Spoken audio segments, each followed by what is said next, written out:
Today on the Landing Space podcast, we are talking about how not to be an asshole and how we think you as a business owner need to avoid being an asshole so that you can help grow your business, come across as a nice person throughout the community, and be helpful with all the other business owners.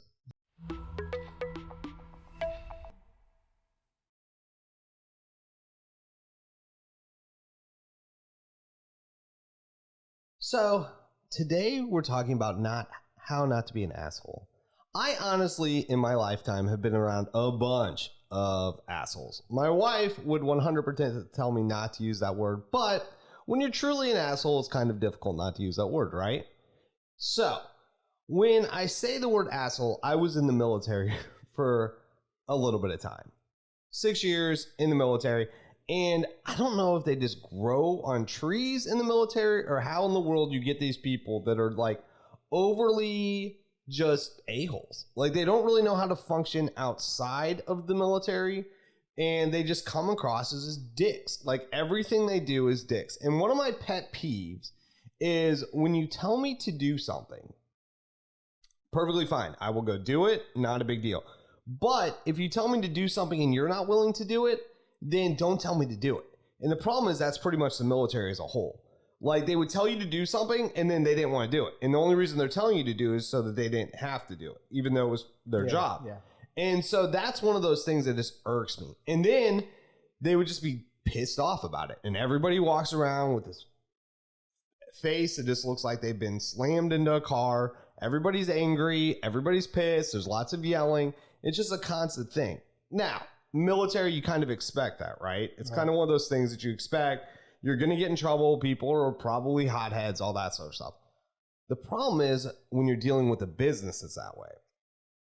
And I honestly believe that businesses don't need to be that way because, yes, there is a time when you're going to have to stand up for your business. Every single time, there's going to be a situation like that. But that needs to be the very last thing that you do. It doesn't need to be the first thing that you do.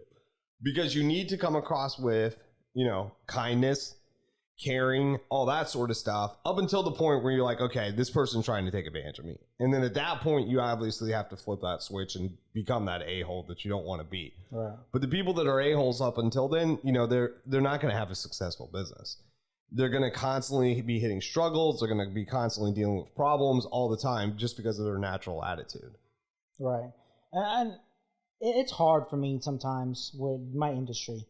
I come across with a lot of customers that are military and some not military. They just have the mentality of thinking we should do whatever they want, right? So, and I'm not, and that's one of my pet peeves. I don't like being demanded to do something, right? Because I'll ask people to do something, and just out of respect, but I also require the same respect back.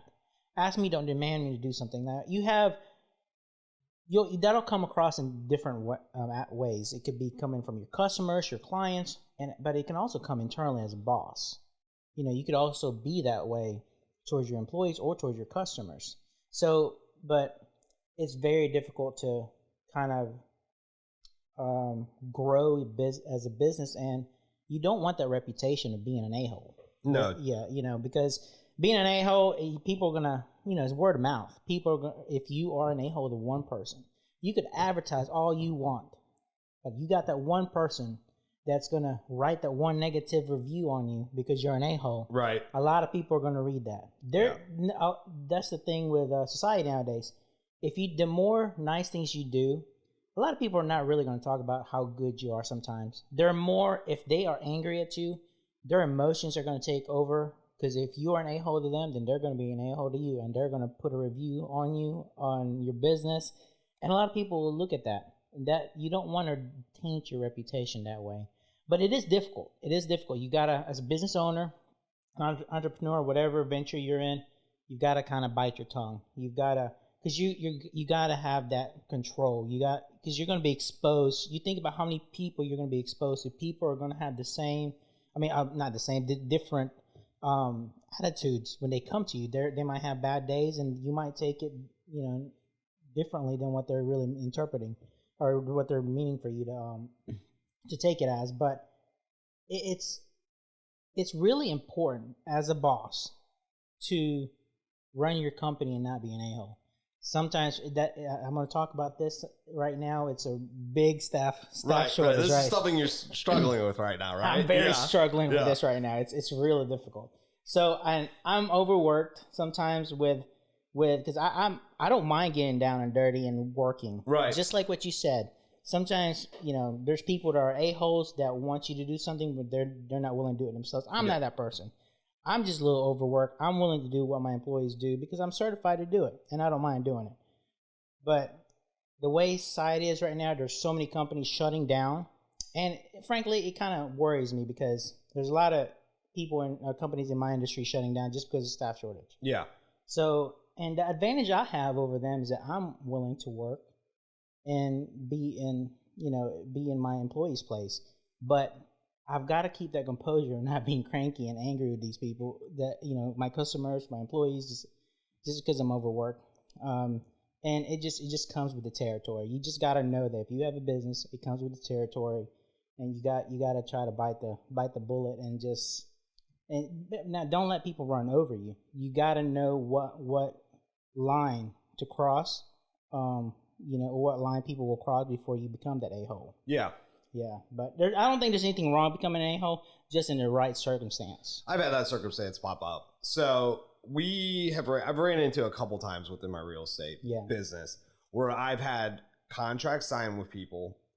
We list their house, the house goes under contract, and then as it gets closer to closing, they aren't able to find, or the house that they were buying falls through, and all of a sudden those people don't want to sell the home. Yeah. And when that happens, we try to work through that problem. But the problem is that a couple times they've just been like, no, screw it, we're not going to sell the house. And then at that point, we're having to become that a-hole. Right. And I'm having to threaten to sue them, go over the contract with them, explain the situation as best I can, but still have that, that like, this is what we're going to do. Like, when you guys don't choose not to sell your house, you're going to get sued by the buyers for your property, and they're going to sue you, and you're going to have to either agree to sell it or you're going to have to pay them for something to go away. Right. I go, then my real estate firm is going to get sued by the buyer's agent's firm for the commission that they were implied. Then we're going to have to sue you in order to pay that thing. And so you're going to be out thousands and thousands of dollars in this situation. And a lot of times, every single time, once it comes down to that step, those people do agree to sell and they sell. But then how they leave the house and what it looks like when the people moved in, it's just a headache. Right. Because they usually don't do what a normal seller would do, where they clean up and make it look nice for the oncoming buyer and want them to have it. They leave it trash.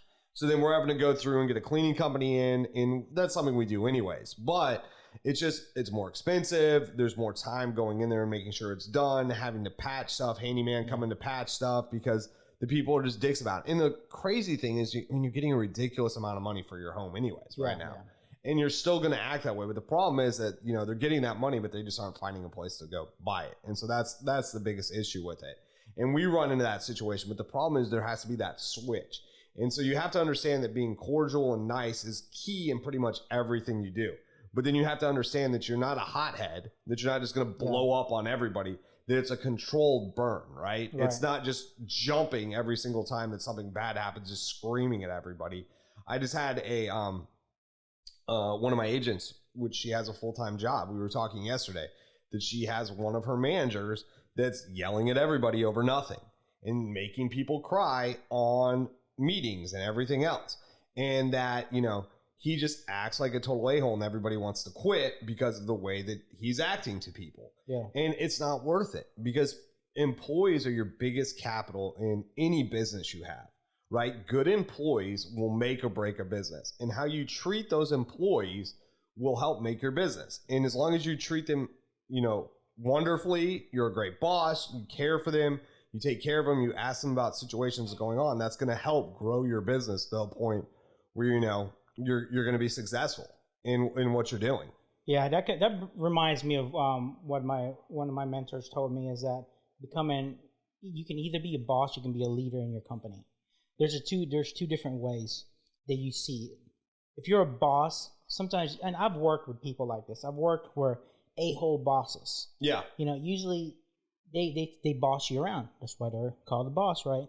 But you can, if you're a business owner, if you label yourself a leader for your company, you'll be less likely to boss people around and rather than lead. You don't tell them to do certain things that you're not willing to do yourself. Right. You lead. You show them that you're willing to do it. So I feel like that's always been in my head as far as be a leader rather than being a boss. A boss will boss you around, then they're not willing to do whatever they want you to do. Right. A leader will lead you to do it. They'll show you how to do it and then want you to do it as well. There's two different ways of running a company.